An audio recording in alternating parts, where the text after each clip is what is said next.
Withology is about collaboration, inspiration, dedication, influence, and positive manifestation. It's about the stories behind success, something everyone needs a little bit of help achieving. Join host Brian Tierney, CEO of Brian Communications, as he interviews the most successful business and industry leaders to hear the fascinating stories about their personal journeys and the people who have helped them get to where they are today. Welcome to Withology.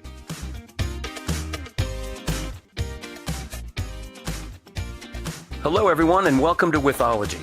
I'm Brian Tierney, the CEO of Brian Communications and Future Tense Health, and I'm really looking forward to chatting with my guest today.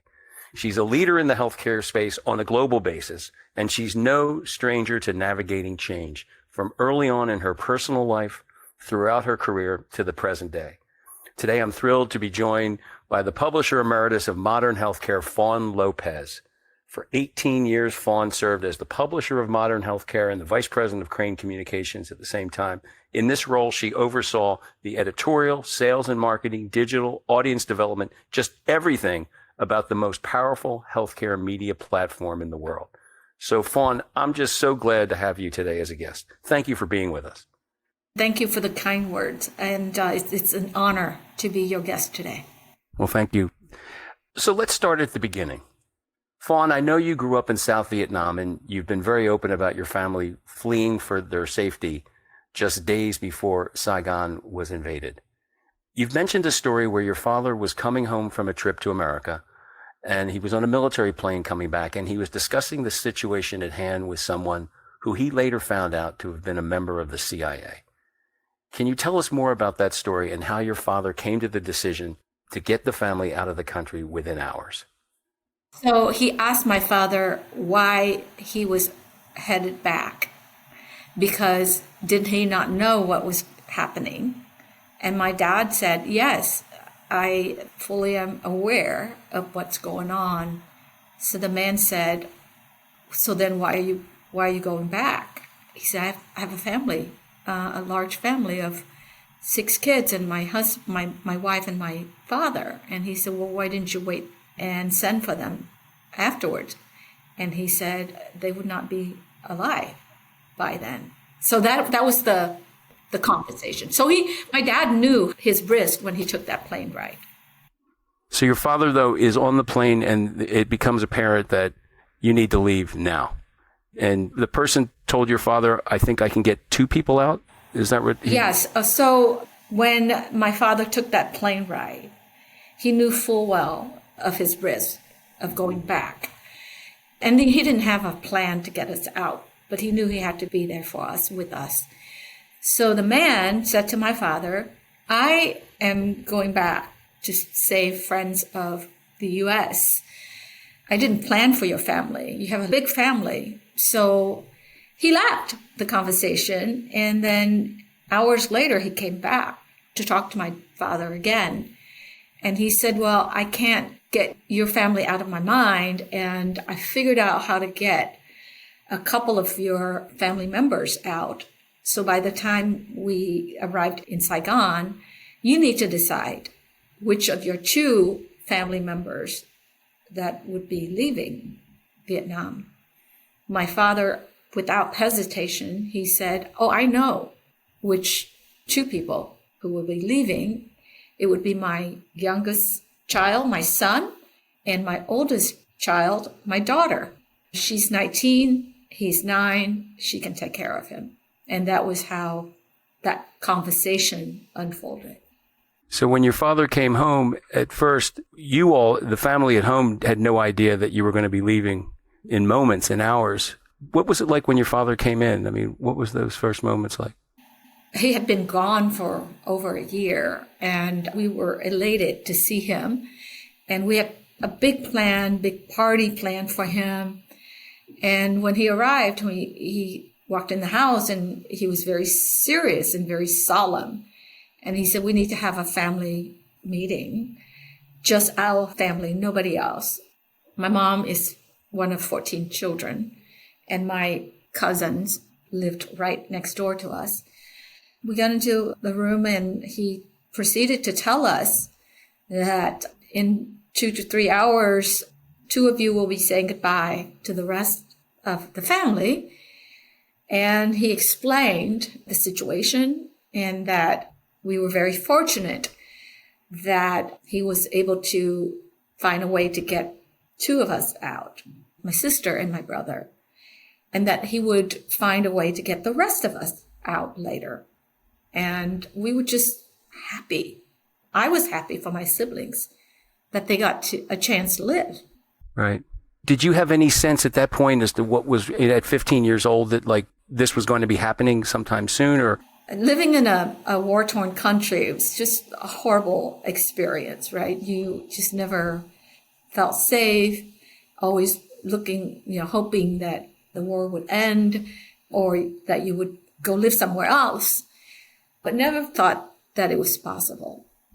We have a large family.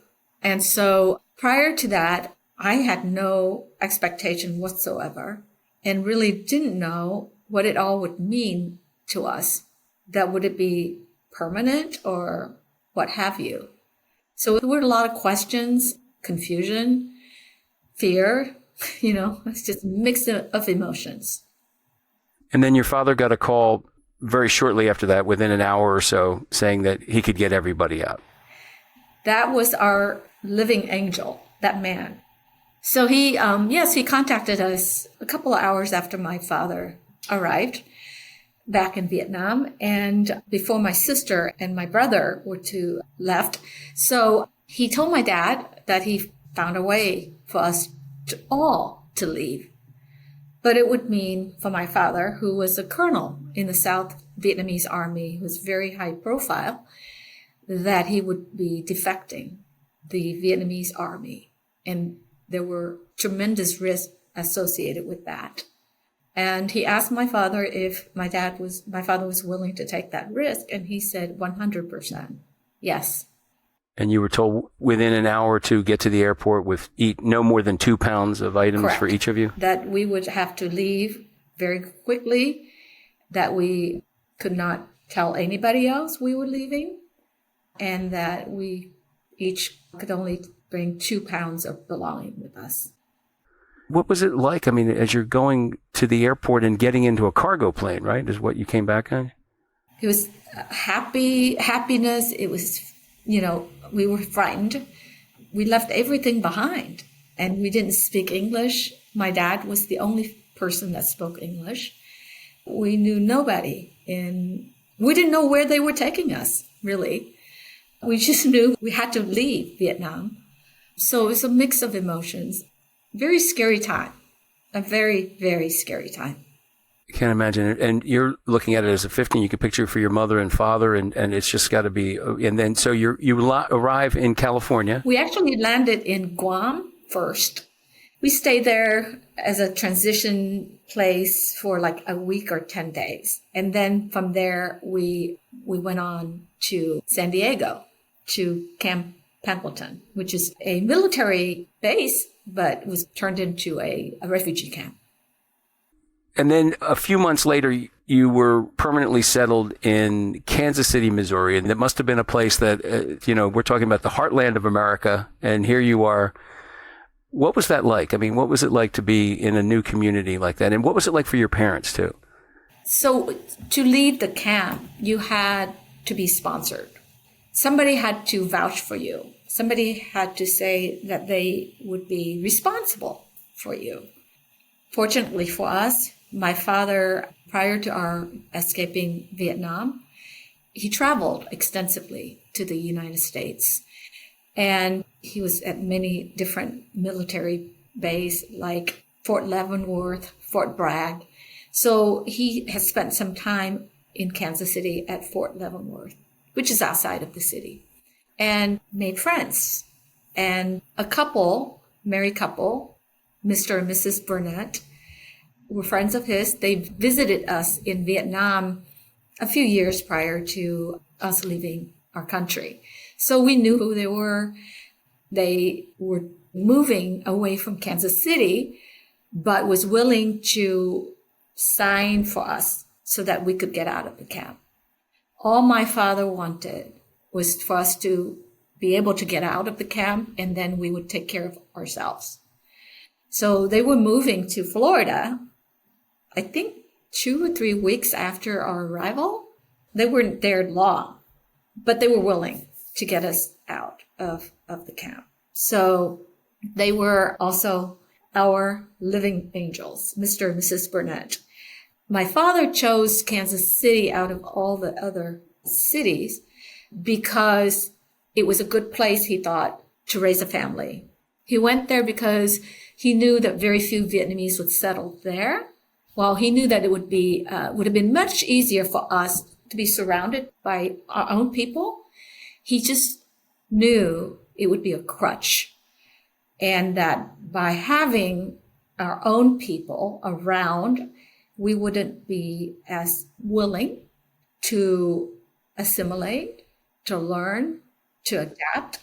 He wanted us to be Americans. He wanted us to embrace this country and without leaning on our own people. So that was his decision and why he made that decision. It would impede our growth and development, he thought. He wanted us to focus on our future and to live the American way. Yeah, and not look in the rearview mirror, so to speak. This podcast, I call it Withology, and there's so many examples of your parents and that kind man who helped get you out and, and those who have helped along the way in that family. And your father, what was it like for him to make this transition? So it was really, really, really hard for my father. We went from having a very privileged lifestyle to having nothing. There were 9 of us. My father was the only person that spoke English. We had to embrace a whole new culture, a whole new family dynamic. And we had no money. We were poor. I mean, we went from having chauffeur and servants to being homeless, essentially. He didn't want us to feel sorry for ourselves. He didn't want to accept government support. We had a terrible experience at a grocery store, our first trip to the grocery store. When we left the camp, we were given a few $100s and some food stamps. And when we got out of the camp, after the Burnett's left Kansas City, he used his few $100s, my dad, to rent an apartment. And he paid $150 for a used car. That was in 1975. And then we went to the grocery store to buy food. And, we were raised on seafood. Chicken was the most expensive protein there was in Vietnam. So my mom, not knowing better, she picked up fish, shrimp. And when we got to the counter, the clerk was so insensitive and rudely told my mom that when my mom produced the food stamps, he said those didn't cover for the seafood and that my mom would have to put the food back. And that was an experience that we will never forget. And because of that, my father refused to live on government handouts. So we all went to work, all of us, even the children. My father, the former colonel, took a job, first job as a janitor. And my mother never had a job before until we moved here, took a job as a seamstress. And my dad had to work 2 jobs for over 20 years to help support the family. So it was really hard on him, I mean, I can't imagine. There's one sense he must have, at one part of it, at times feeling blessed that he was able to get the family out. And at the other time, thinking he's working 2 jobs, the incident at the supermarket, your mom's working. Where has my life gone? And your father, though, was always an optimist in the sense of telling you anything was possible, right? He believed strongly that if you work hard, if you focus on your education, if you are smart, you're going to be okay. It may take a long time, but it's worth the hard work and investment. He always told us we could not squander the opportunities that we risk our lives for. And to get out of poverty, it's going to have to be through education. It doesn't matter how poor we were. We were all expected to get a college education.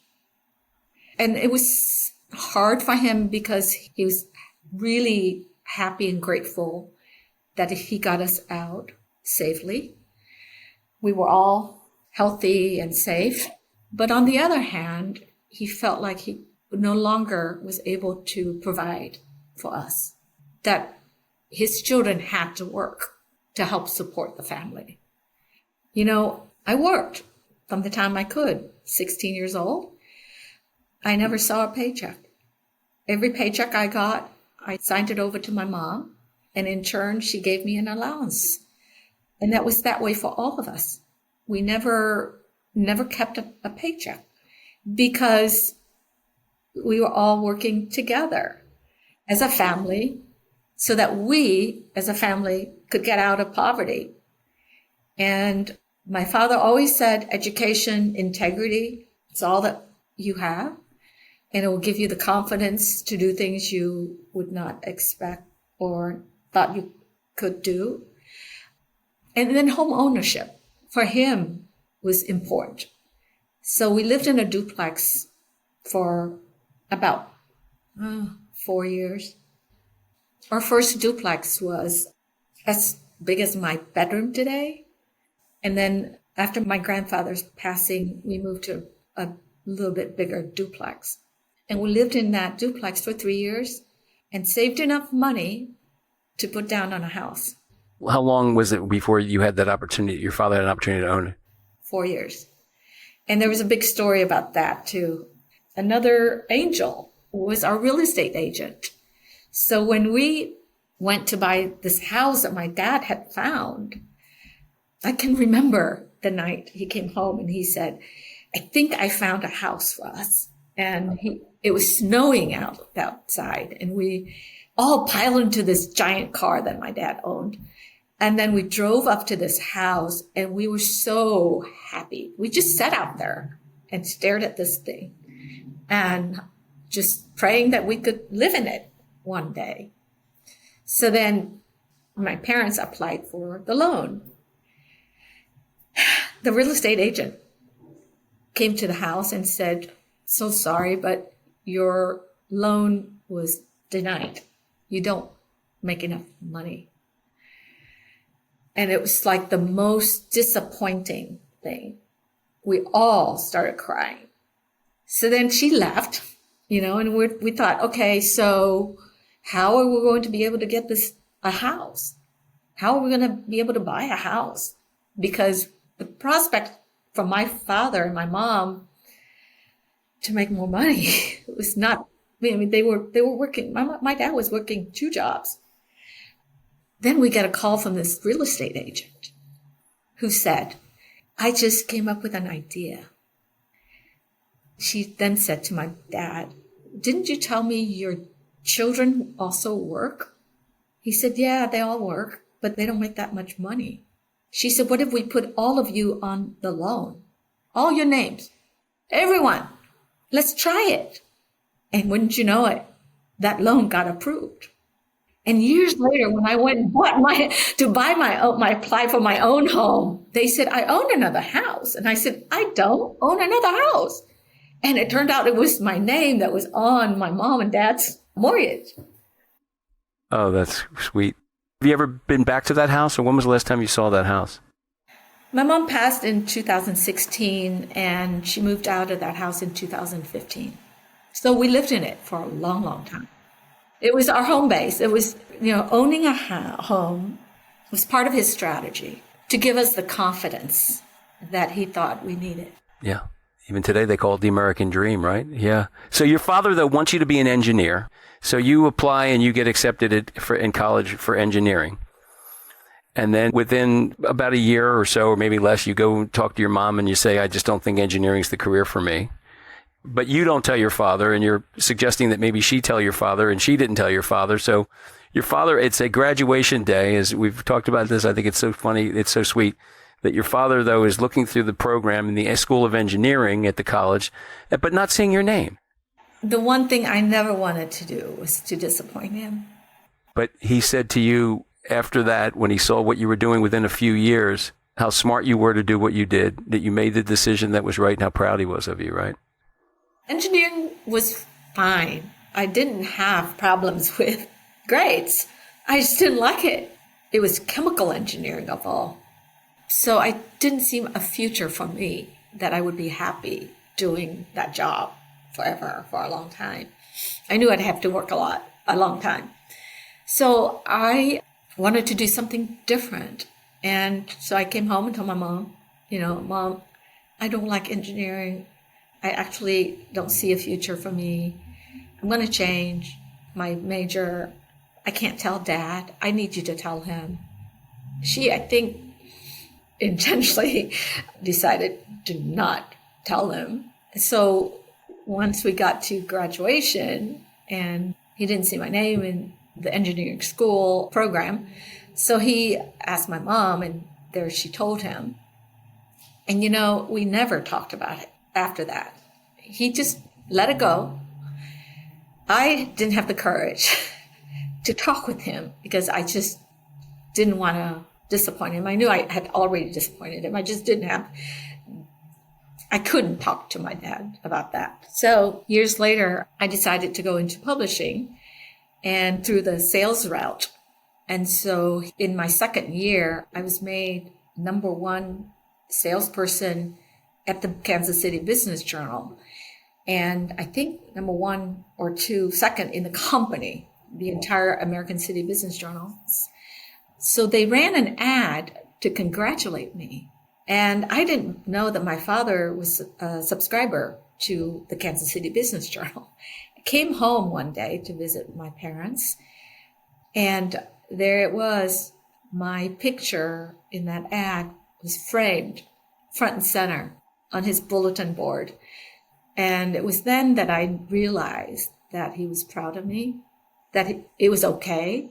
And then about maybe 3 years before he passed, he told me that he was proud of me. Incredible daughter. Well, that's all the time we have for today, but we'll dive into Fawn's career in part 2 of this interview. Her early career, how she found her success in publishing, and the mentors who helped her along the way. And as incredible as your experiences were early on in life, Fawn, I know you have a lot more to share about this incredible career that you've built and what you've learned over the years. Thank you for listening to this episode of Withology featuring Publisher Emeritus of Modern Healthcare, Fawn Lopez. I'm Brian Tierney, and we'll see you in part 2 coming soon, so stay tuned.